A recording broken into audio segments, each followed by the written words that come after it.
Cet arbre est surnommé l'acajou. En réalité, c'est plutôt un faux acajou. Il fait partie de la famille des manguiers. La mangue a un suc très brûlant. Et les gamins qui mordent à pleines dents une mangue verte se brûlent la commissure des lèvres. Pour l'acajou, c'est la même chose, mais en pire. La sève est transparente, mais lorsqu'elle exude le long du tronc, elle devient toute noire, comme du goudron. On appelle d'ailleurs l'arbre le goudronnier pour cette raison. Et cette sève provoque des brûlures qui peuvent être graves, surtout si la personne a bien manipulé à pleine main le bois, les feuilles. Ça peut se traduire par des rougeurs, des plaques, un peu comme des brûlures au deuxième ou même troisième degré. Ça peut être très sévère.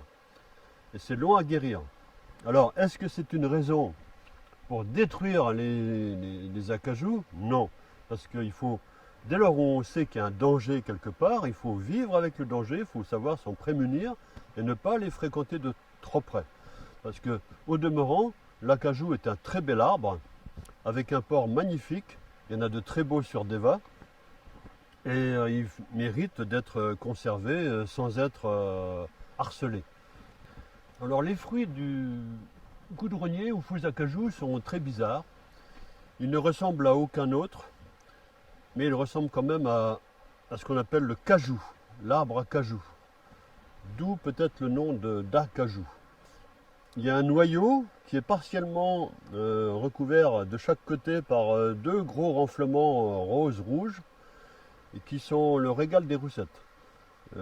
L'homme peut également les manger à condition que ce soit très très mûr, sinon il va se brûler la bouche. Et en revanche, le noyau ne doit pas être touché.